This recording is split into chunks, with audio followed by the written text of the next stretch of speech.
kabila ng barilan at kudita sa Senado, kumpiyansa ang mga tatayong House Prosecution Panel na masisimulan forthwith ang impeachment trial ni VP Sara. Yan ang Agenda Weekend Report ni John Manalo. Panatag ang ilang miyembro ng House Prosecution Panel na wala ng atrasan ang pag-convene ng Senado bilang impeachment court bukas May 18 para sa paglilitis ni Vice President Sara Duterte. Ani Bicol Saro Portales Representative Terry Ridon na isa sa mga uupong House Prosecutor, matagal na nilang pinaghahandaan ang impeachment trial ni VP Sara.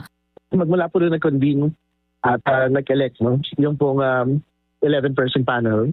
Naghahanda na po kami araw-araw at may mga paghahati na rin po ng mga impeachment articles yun po sa mga iba't ibang mga prosecutors. No? So, halimbawa, ako naka-assign ako sa unexplained wealth sa confidential funds misuse.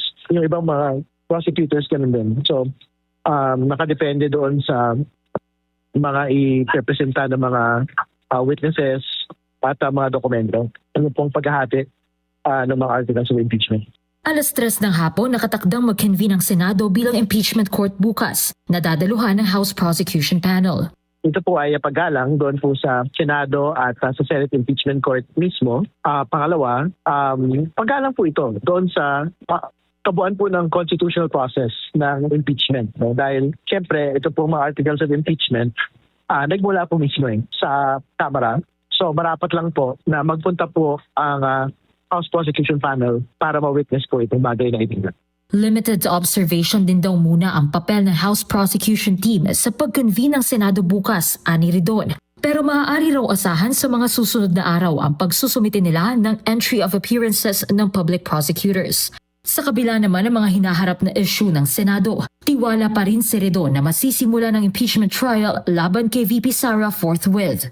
Ang pinagbabatayan po natin ng kumpiyansa ay yung pagtitiwala po natin sa atin pong Senate President sa kanya pong pronouncement kasama ng Senate leadership at the majority that firstly, that they will convene the Senate Impeachment Court at 3 p.m. and that secondly, that the Senate majority will not object to the convening of the impeachment court. Ganito rin ang pananaw ni Manila 3rd District Representative Joel Chua na magsisilbi ring House Prosecutor. Kumbinsido si Chua na nais din ng Senator Judges na marinig ang kampo ng bise at masuri ang ebidensyang ipepresenta ng prosekusyon sa impeachment court. Dagdag ni Ridon, nakatakda ulit magpulong ang House Prosecution Panel bukas ng umaga bago ito humarap sa Senado. Para sa Agenda Weekend, Joan Manalo, Billionaire News Channel.